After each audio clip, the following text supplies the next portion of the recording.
What's going on, everyone? Welcome back into another live edition of the Patriots Beat Podcast here on the CLNS Media Network, presented by our wonderful friends over at Prize Picks. It's Brian Hines back, as always, with Alex Barth, still in the dog days of the offseason here. Almost over with it, though, because training camp starts in 2 weeks. So that means next week we can have our training camp previews.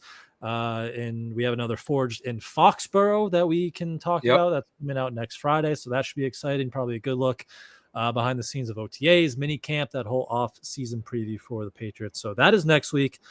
This week we do have another Q&A for you guys today. So if you want to talk, look ahead to training camp, you can start putting your questions in the chat, or revisit anything back from the spring. Throw it all in the chat, and then later this week we'll also do our yearly annual NFL kind of look around the league. I know we've talked a lot about some of those trade targets, guys who are on bad contracts who could be moved, but we will kind of take a step back and go all around the league and preview what could become coming this year. So, but we will do a Q&A for you guys today.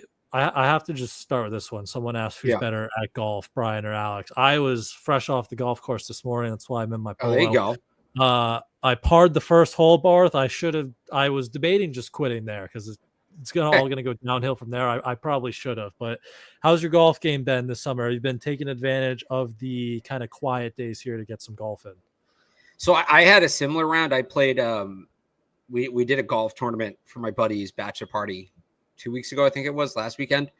And everybody had to submit their handicaps because it was like Ryder Cup style. They were like head-to-head matchups and team stuff. And I never really kept score regularly until this year. Like I would sometimes, so not all the time. So I, put in, and I'm not great. So like I put in a pretty high handicap, and then I come out, I par the first hole, and I'm setting up for a birdie putt on the second. I'm like, I underestimated my handicap. Everybody's going to think I cheated. Everybody's going to think I cheated. Everybody's going to think I sandbagged. No, I had the right handicap. Let's just say the rest of the round went. A couple holes here or there. I feel like I have my irons going pretty good, which is nice right now. I can't. I'm having too much trouble out of the tee box. That's me. I can't hit my driver straight. The few rare times I can hit it straight and I'm in the fairway, then I'm good because we got those PXG irons and those are nice to play with. So you can smoke those right up to the green. But I just got to get my drive more consistent. So we'll have to get out sometime. I know Kevin Stone always says we need to play during one of the off days of training camp. So maybe we do need to get some of that Pat's media crew. I know Taylor. I don't think Taylor golfs at all. He's wanted to go out and try. So I would love to golf with Taylor. I feel like that would be fun. Yeah, we'll have to do some Pat's media golfing and get back to you guys on how that one I think goes. They said this year potentially doing golf instead of the flag football game for the media event. That could be better. That's probably a better idea. Less chance someone, Amit, blows his knee out on the golf course. If someone's blowing their knee out on the golf course, something went horribly wrong. So, yeah, maybe we'll get some golf in this summer when we can find some time in between training camp. But let's talk about training camp. Who are you most excited to see? He says this season. You could say in training camp or this season. Do you have a Patriot player that you're just most excited to watch? I mean, I think it's besides Drake May, obviously, because there's just so much riding on where he's at. Diggs, like if he's healthy, I've said this, he's the best receiver they've had since Edelman. Even at 30 years old, I'll still take him over Jacoby Myers where he was when he was here. I think it'd be really, I've always thought he's an underrated player.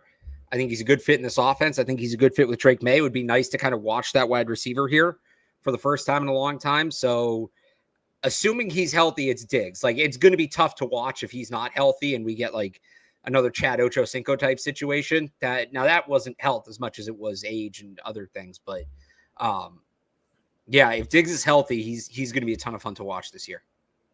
Do you like seeing him down there?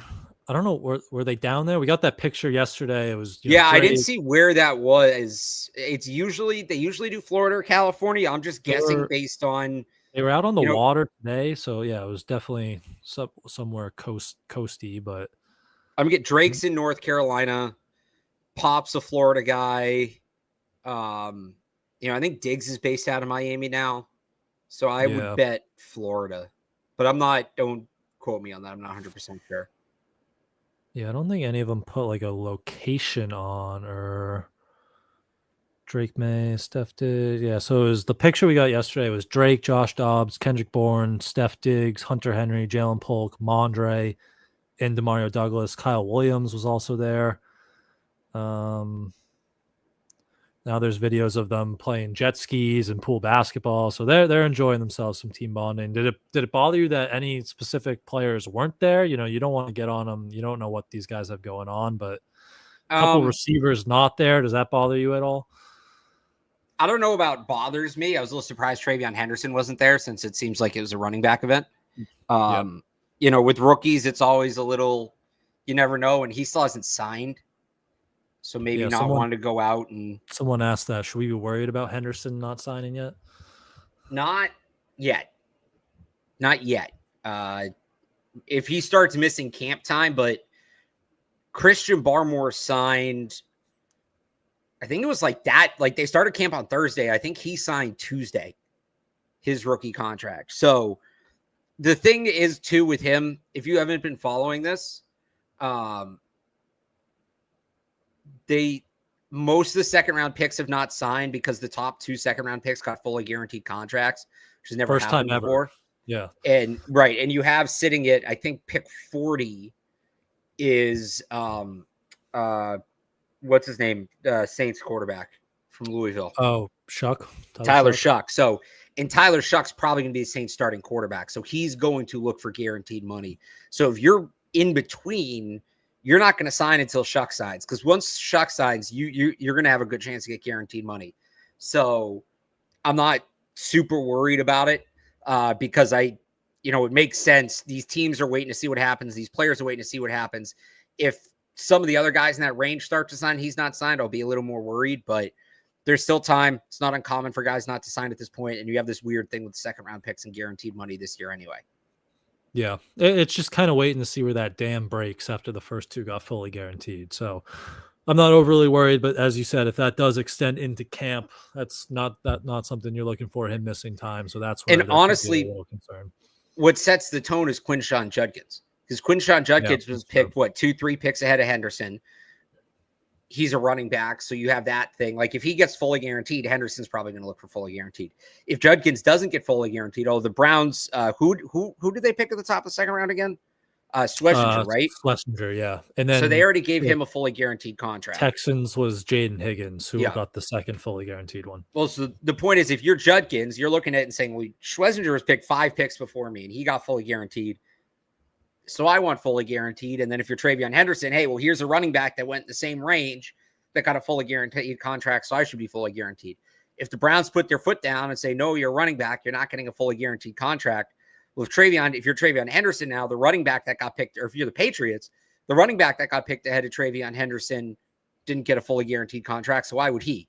So once Judkins signs, to me, that starts the clock. If he's not signed within a few days of Judkins, I would worry. But right now, I think both sides want to see how some of this other stuff plays out. Definitely.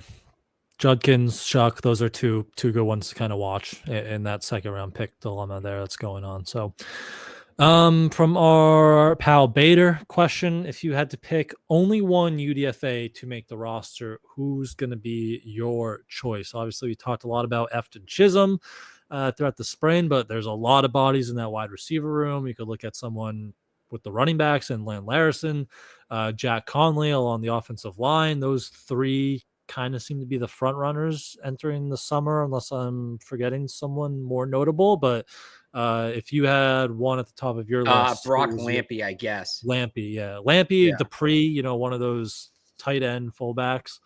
So is Lampy your top guy? I'd choose Lampy if it were up to me. Like if I knew one was going to make it, because I just want them to have that traditional fullback. I think they need that for McDaniel's offense. Who is the best chance to make the team? I think it's Chisholm, just because of what we saw in the spring. He seems like and look, the guy hasn't had a pad of practice yet, but he seems like a guy that so far belongs on a roster. Definitely. I do. If you were maybe betting, like, Lampy might be the best bet just because there's no other fullback on the roster, and it seems like they're going to roster a fullback. So unless they like the more, Jaheim Bell or Jack Westover in that role. Maybe they go that way, but it does seem, Lampy was pretty involved and he's the only fullback on the roster again. So it feels like he's got the most straightforward path to a 53-man spot, but definitely, Chisholm, what he did throughout the spring, tough to ignore there. So he's definitely making his way. And Jack Conley, I mentioned in the opening there, still think he could be in play for a depth spot on that offensive line with his versatility.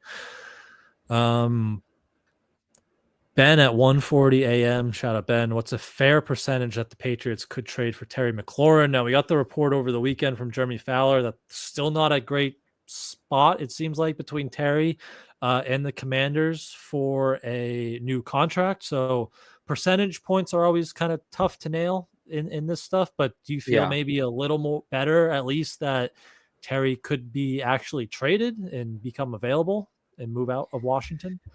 Not really. I still think it's Hendrickson if it's anybody. The Commanders can't let him go. And as much of a clown show as the Commanders have been, the last few years, they've kind of been on track and figured things out. And a functional organization would not let Terry McLaurin get out the door.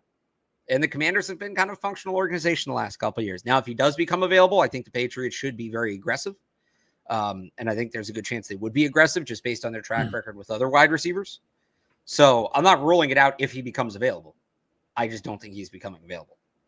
Yeah, I still don't see it. Even after the new report, like, it still just doesn't make any sense for them not to pay him. And just after the year they had last year, still Jaden Daniels on the rookie contract, that just doesn't make sense. Yeah. So I still think it gets done at some point there. All right, back to the chat here. Does the Ramsay Fitzpatrick trade change your win-loss projection against Miami and Pittsburgh? So I don't know where you were at before. Obviously 2 against Miami, 1 against Pittsburgh. Did that change how you view those matchups at all, though? No, because I had them losing in Miami already, which is where the better player went. I still think they beat Pittsburgh. I don't think that trade helped Pittsburgh that much. So it doesn't really change anything for me, no. 2 wins? Can they get 2 wins in those 3 games? They're going to have to win in Miami, which is my way of saying no, probably not. They could win at home against Miami. Wait, what? No. What 2 games are you talking about? 2. Well, you have 2 games against Miami and then 1 against Pittsburgh. So can you win 2 of those 3 games?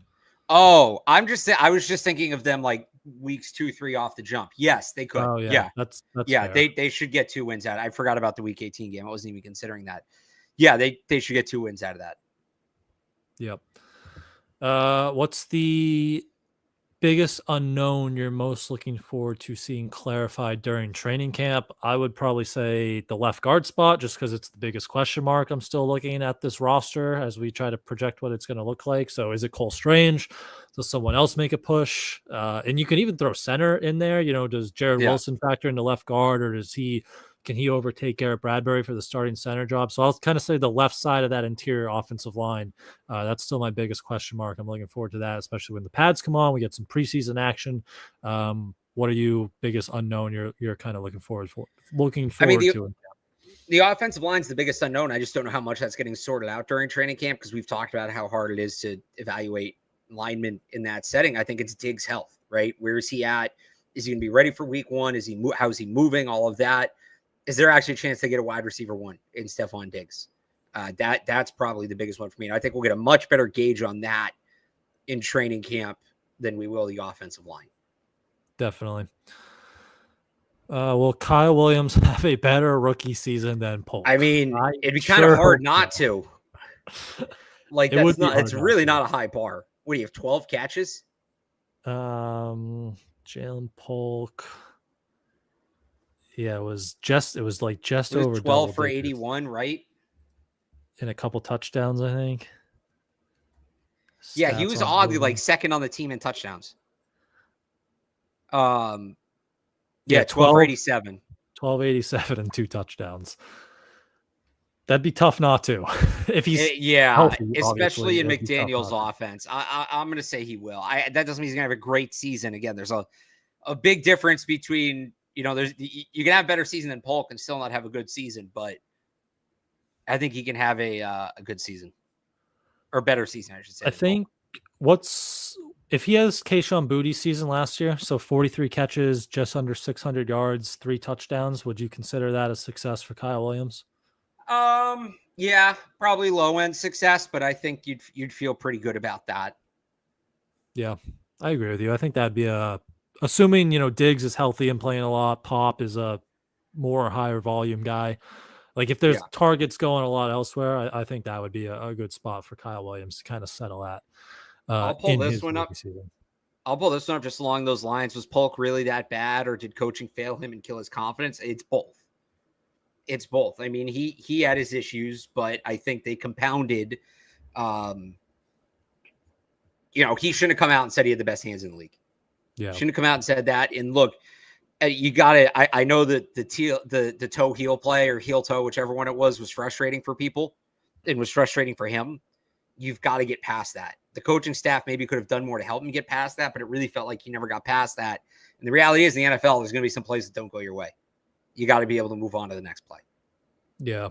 I still remember that play, and like he's midfield looking at this big screen, like yelling at the ref or someone yelling at the screen to himself, and the team's in the huddle like, come on, we still have a game to try to win. And that did seem to just he never really recovered from that. And obviously the coaching staff wasn't great. Even Elliot Wolf kind of admitted it in that article with Henry McKenna and Fox Sports. Like he thought some of these guys were more plug and play. But he more than admitted it. He threw them under the bus. Yeah, exactly. And plug and play, and that these guys would develop, and they didn't see that. So coaching staff definitely didn't help, but he didn't help his cause either last year there with Polk and how he went things.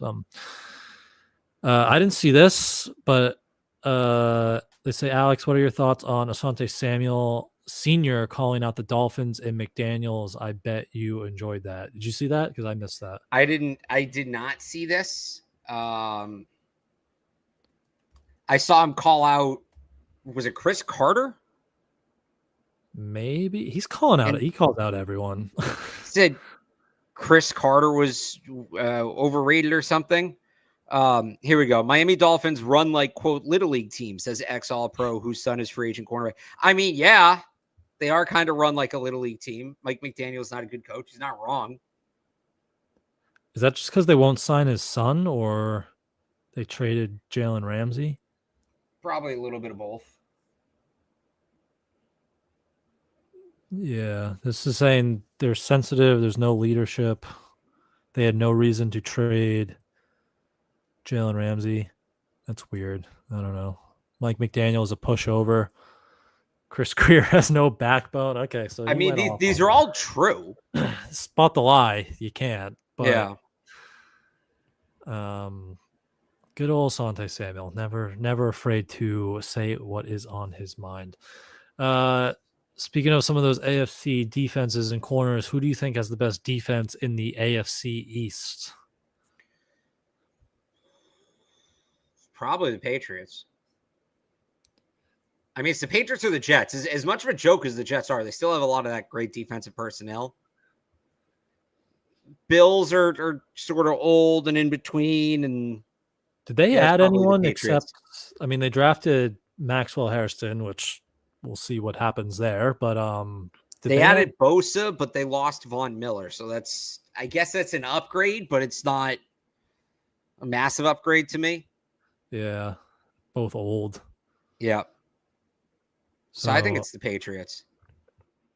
Yeah, if they're healthy, definitely. If you get what you're expecting with Barmore and Milton Williams inside, some of those edge guys, Spillane on the second level, Gonzo, Davis, and then the safeties, like health is a question there with a lot of those players, but if they're healthy, I would definitely go Patriots there in that conversation. So let's take a quick break here. I want to hear from our friends over at Prize Picks right there. And do you guys know ball? Because sports world, we know it's a little quieter, although football is right around the corner. We're going to use Prize Picks all football season, but you can also get in on the summer baseball action, women's basketball, and spice up all of it on Prize Picks, the best place to cash in on your favorite sports. Just pick more or less on player stats like hits, home runs, strikeouts, and more for your shot to win up to 2,000 times your cash today, and even take advantage of their weekly promotions that could lead to big payouts.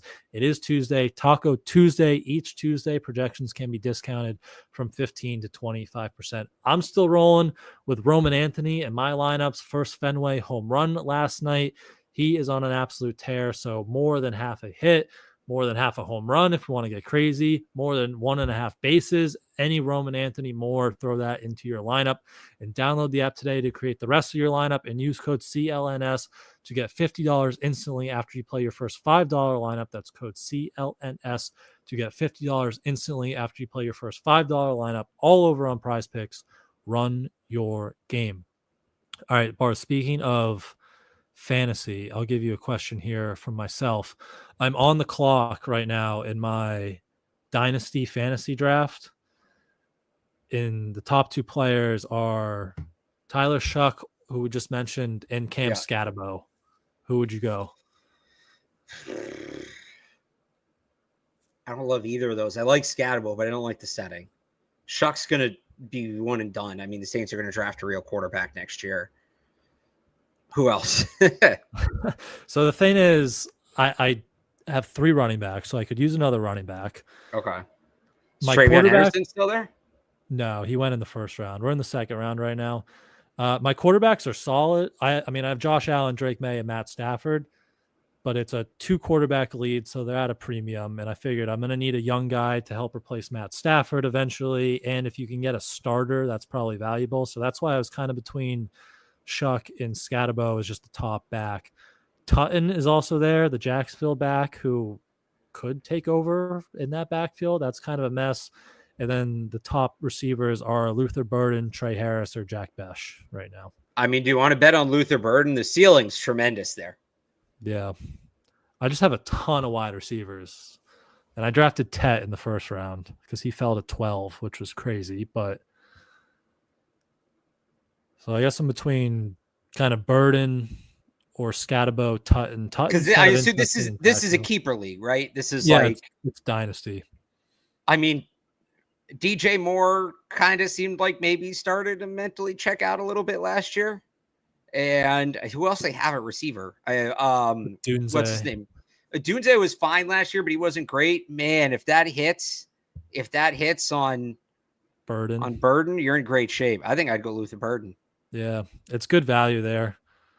Then I could maybe trade a receiver, another one of the receivers I have. So that's my fantasy debate that I'm going on right now, and it's a lot of guys that we talked about. It was funny, though, because I came down to Scatabo and Shuck, and I'm like, I didn't like either of those guys in the draft. I like Scatabo in the draft. I don't like that spot in New York from a fantasy perspective. Yeah, especially with Tyrone Tracy there, who was good last year. So I don't know what's going on in New York, but that's my current debate. If I can't find a way to trade it, so maybe Luther Burden, we do settle on that, but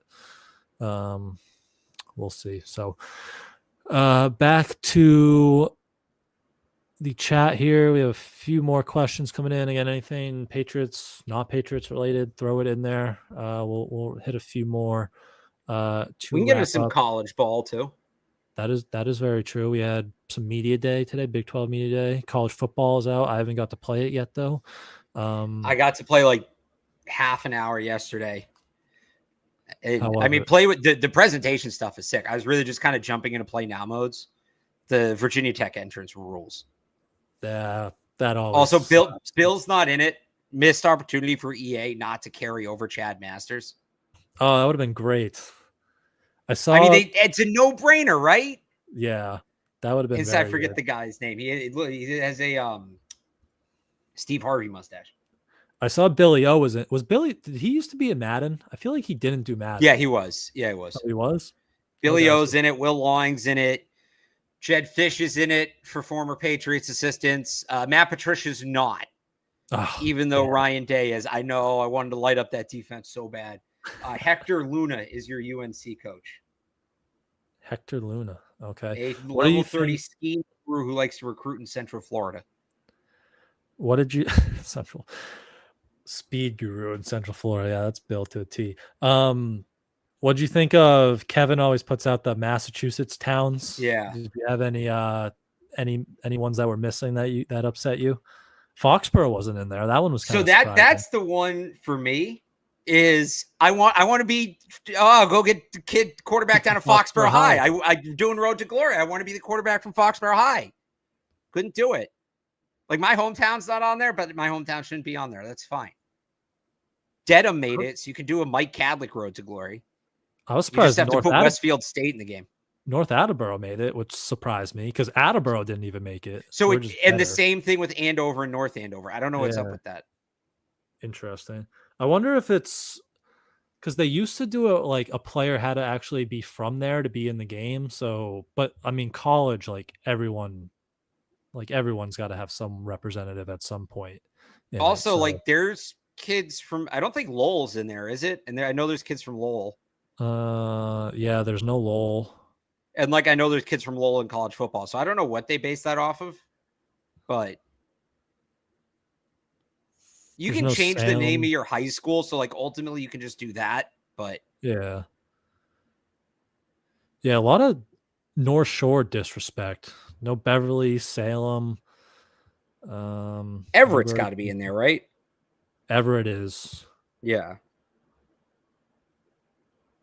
Yeah. Yeah. No, Foxborough's the big whiff for me because again, you beat Johnny Foxborough.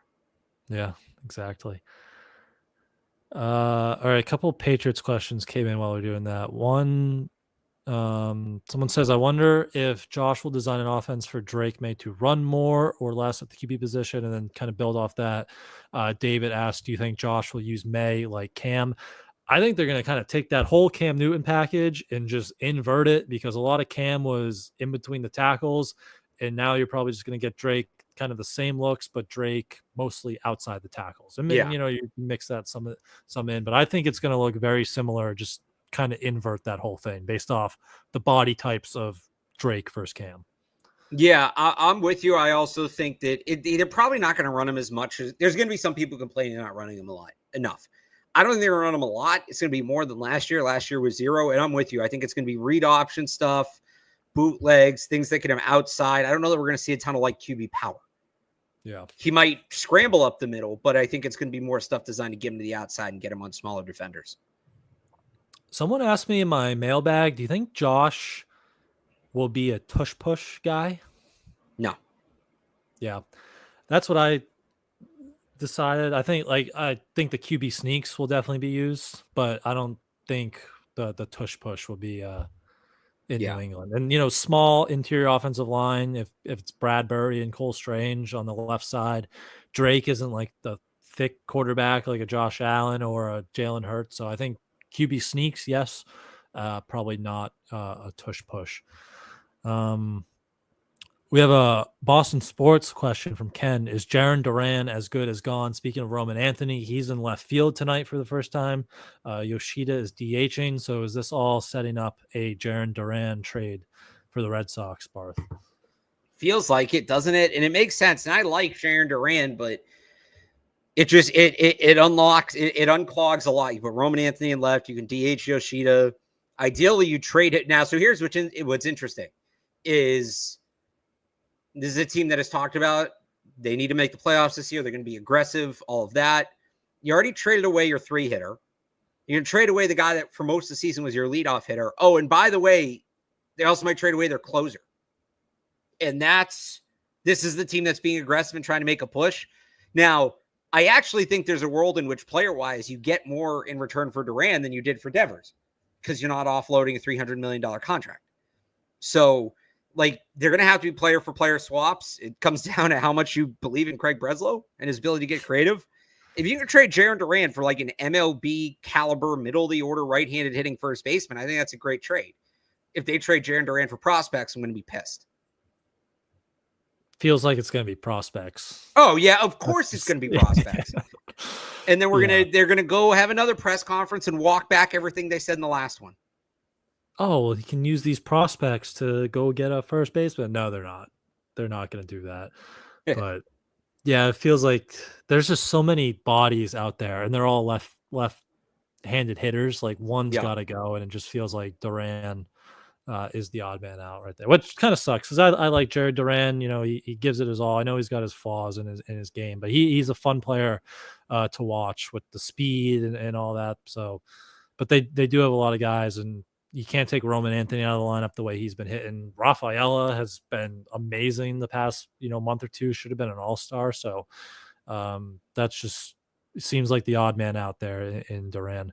What do you think about Devers no showing Will Clark from the Giants multiple times? So there's been some more reporting in that. I think originally only half the quote got reported.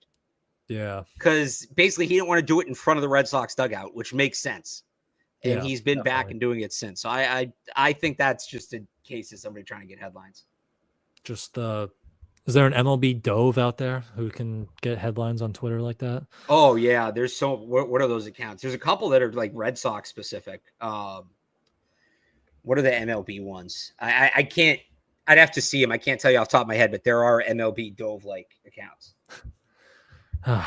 Oh, Dove. I don't see any other Patriots questions in the chat. We missed this one. Position battles you're looking forward to most in camp? Just sorting out that wide receiver room would be a good one. Safeties, like a lot of just safeties. Craig Woodson build on where he was at in the spring. It's not even a position battle, just like Duggar and Peppers. How healthy are those guys? I would love to see Marcus Epps kind of make a push. He was limited in the spring, but he was hurt. Wide receivers and safeties are probably, in terms of sorting out the depth chart, the two I'm the most interested in. Yeah. Those probably the top. There's some like down the roster, like there's a third tight end, make a push. We have kicker, obviously, even though that would be very surprised if it's not Borgalis, but can Lan Larison just make the roster, or can he jump Antonio Gibson? There are some interesting ones further down. The backup offensive line, always interesting to see how that shakes out. But I'd put receiver, safeties. There's just so many bodies there, talented bodies too at the top. So those are probably the top two going in, and then we'll see some of those other depth spots and left guard and center. Put those in there as well, just because those are big question marks still. But I don't see anything else. I see a couple more here. Thinking of going to training camp for the first time, the 25th. What time should you arrive to get solid seats? So they say what time the gates open. And there's usually, I think Jim Murray usually calls it the running of the jorts as people kind of sprint in. I mean, it's a weekday anymore still. Do people still sprint? It's not. Like that? I was going to say on a weekday, you should be fine. If you want to get right up front, I'd probably show up 25, 30 minutes before the gates open. But even if you show up, what you want to do is if you're going to show up on the later side, closer to practice, you're actually better showing up like as close as you can to when practice starts without missing anything. Because if there's overflow, they'll let people up on the ramps, which is actually the best place to watch practice. But they don't open that unless they need to, unless there's so many people. So, I think right around when the gates open, you should be fine. If you want to like a bleacher seat and not be sitting on the lawn, maybe show up a little bit earlier, but anything more than half an hour before the gates open, I don't think you need to do. Yeah. And that's half an hour before is only if like you want to be one of the first people in and really choose your seat. Yeah. It's not the old, Brady days where people were camping out there overnight and there early in the morning. I almost got trampled at Bryant College when I was 7 years old. There you go. Yeah, it was intense. If you were near the front of the gate, I was up there a couple times. Like it is intense when they open that thing, and it is a stampede. Like you are literally, it's a running. But yeah, not that crazy. Still good crowds, but you don't have to show up too early. And if you can get on the ramps, that is a great spot. You get the all 22 up there of both practice fields. It is a good spot to watch. So if they open that, would recommend bumping up there. The joint practices, Dennis asked, that is the one that's going to be packed. Yeah, that one show up at least half an hour before the gates open.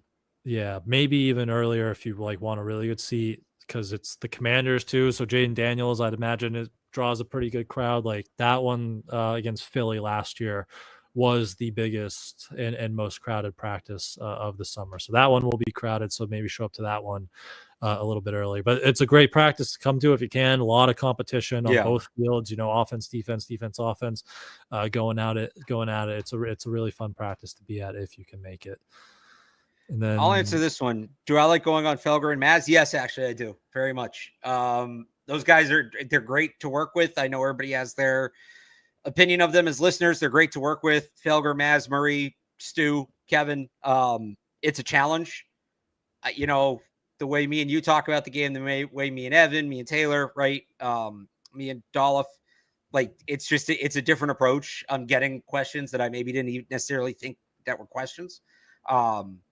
And it's cool because it's a big audience. So their audience doesn't necessarily hear people nerding out all the time. And I get to inject a little bit of that into that show. So I do very much like going on Felger and Mass. I like going on all the shows. I say the same for Zolak and Bertrand. I say the same for Toucher and Hardy. I'd say the same for Joe Murray. Like it's been Joe will come out of nowhere with questions. Joe's great, but I enjoy all the shows. It's cool because it's just slightly different platform. So my favorite when you're on Felger and Mass is always, you start, because all we do on this show and a lot is we just name names, right? During the draft, especially, like we're just running Felger through hates the names, many names as possible, and you start to name more than like 2 names, and Felger is just like, enough, like we don't need any more names than 2. Oh boy, here it comes, that sort of thing. Well, yeah, I also so I was on with them last year before camp. And he asked me something like the Patriots wide receiver depth chart or something. And I was like, well, this guy at the X, this guy at the Z. And he go, XZ. Nobody knows what that is, Barth. He just 1, 2, 3. 1, 2, 3. So I'm like, okay, fine. So I go back on this year after the draft. And he goes, what's the depth chart? And I say, okay, wait, I need to think X, Y, Z. He goes, I'm like, all right. So the number 1 technically, and he goes, what do you mean number 1? I'm like, well, you don't like X, Y, Z. He goes, screw that. Give me X, Y, Z. I'm like, all right, I guess we're doing X, Y, Z now. So you got to be on your toes. You got to be on your toes. It's fun. It's a good challenge.